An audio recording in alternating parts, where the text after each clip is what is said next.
देखो बेटा, आज हम लोग पढ़ेंगे use of this, that, these और दोस। क्या पढ़ने जा रहे हैं? Use of this, that, these और दोस। मतलब दिस का यूज जानेंगे कि कहाँ पे होता है, किस लिए होता है, दैट, दीज और दोस। ठीक है, ध्यान से सुनना। तो दिस मीन्स क्या होता है? हाँ, दिस मीन्स क्या होता है? Yeah. और दैट मीन्स क्या होता है? दीज मीन्स क्या होता है? They. और दोस मीन्स क्या होता है? They. वे, वह नहीं, वे।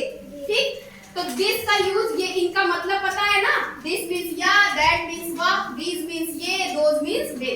पर दिस का यूज किसके किसके लिए होता है ये भी जाने। तो दिस किसके लिए यूज करते हैं? कोई चीज अगर पास में है, किसके लिए यूज करते हैं? पास में। और दैट के लिए, दैट किसके लिए? दूर के लिए। जैसे हमारे पास कोई चीज है, जैसे ये एक बॉटल है, ये बिल्कुल मेरे पास है और हम इसको छू भी सकते हैं, तो हम क्या बोल रहे हैं? This is a bottle. ठीक है, बोल दिया।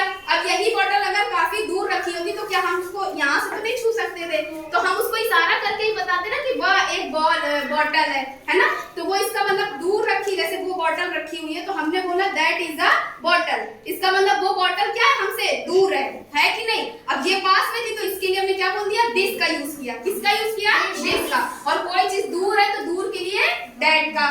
ये चीज समझ में आ गई? पर देखो अभी तक इधर लिखा हुआ सिंगुलर और प्लूरल। तो दिस और दैट क्या होते हैं? सिंगुलर में आते हैं। किस में आते हैं? सिंगुलर। सिंगुलर मतलब एक वचन। और दीज और दोस किस में आते हैं? प्लूरल। प्लूरल मतलब बहुवचन। मतलब जब ढेर सारी चीजों की बात करें और वो भी पास या दूर हो तो उसके लिए हम किसका यूज करते हैं? दीज का।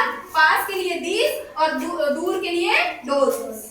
ठीक है, तो अब जैसे पास में मेरे साथ काफी सारी बॉटल रखी मेरे पास में, तो हम क्या बोलेंगे? These are bottles. क्या बोलेंगे? दीज आर बॉटल्स, क्योंकि वो पास में है। ये बॉटल है, ये बोतलें हैं, ये बोला। और अगर दूर रखी होती, या गेंदे मान लीजिए, ठीक है, ढेर सारी गेंदे तो दूर रखी है, तो हम किसका यूज करेंगे? दोज का, क्योंकि बहुत सारी चीजों की बात हो रही है ना। अगर एक की बात होती, सिंगुलर, सिंगुलर मतलब एक वचन, एक की बात हो रही होती तो किसका यूज करते? दिस का या फिर दैट का। अब वो हमें देखना है कि वो पास में है कि दूर में। और अगर बहुत सारी चीजें होती तो किसका यूज करते हैं? दीज का या फिर दोज का। लेकिन बस पास और दूर हमें देखना है कि पास में वस्तु है या दूर में। ठीक, अब एक चीज और देखो, इसके साथ हेल्पिंग वर्ब क्या लगाएंगे? दिस, ये सिंगुलर है ना, तो दिस और दैट के साथ क्या लगेगा? इज, क्योंकि इज भी सिंगुलर ही होता है ना, बताया था ना। इज क्या होता है? सिंगुलर। और दीज और दोस जब प्लूरल है तो प्लूरल के साथ हेल्पिंग वर्ब भी हम क्या लगाएंगे? प्लूरल। तो आर मींस भी, आर प्लूरल होता है कि नहीं? बहुवचन। ढेर सारी चीजों के लिए जब इज मींस होता है और आर मींस होता है, मतलब बिंदी लग जाती है। हा लिखा, हा में ए की मात्रा और फिर बिंदी, तो है से क्या पता चलता है? बहुत सारी चीजों की बात हो रही है। ठीक है, वे कारें हैं, तो मतलब बहुत सारी कारों की बात हो रही है। समझ में आ गया? तो ये इतनी चीज समझ में आ गई? आई कि नहीं आई? अब देखो, ये हमने कुछ एग्जांपल लिखे, जैसे देखो समझो, दिस इज अ बॉल, मतलब क्या है? यह एक गेंद है। अब ये दिस किसके?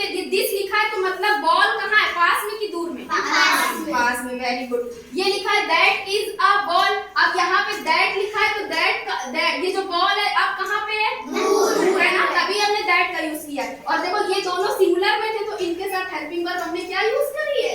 इज करी है ना। उसके बाद अब ये इधर साइड देखो, प्लूरल वाले, these are balls, ये गेंदे हैं। तो ये जो these है ये किसके लिए यूज हुआ है? पास के लिए कि दूर के लिए?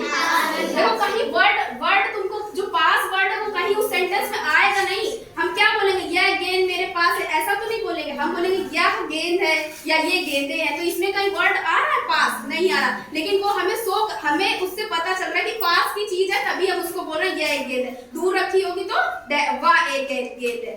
ठीक, तो these are balls, ये गेंदे हैं। अब ये जो these यूज किया गया किसके लिए यूज हुआ है? पास के लिए, मतलब ढेर सारी चीजें हैं और किसकी क्या है? पास में रखी हुई है। और ये देखो इसके साथ ये प्लूरल था, हाँ ना, ये प्लूरल, तो प्लूरल के साथ हमने आर का यूज किया क्योंकि ये भी क्या है? प्लूरल।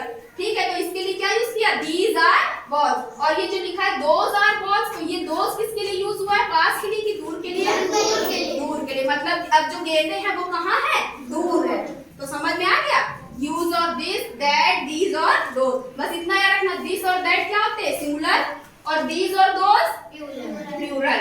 और दिस का यूज पास के लिए, दैट का यूज दूर के लिए, दीज का यूज पास के लिए, दोस का यूज दूर के लिए।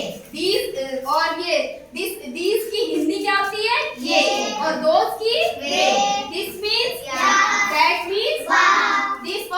साथ क्या लगता है? these और those के साथ क्या लगता है? समझ में आ गया? तो अब इसको नोट करें, ठीक है?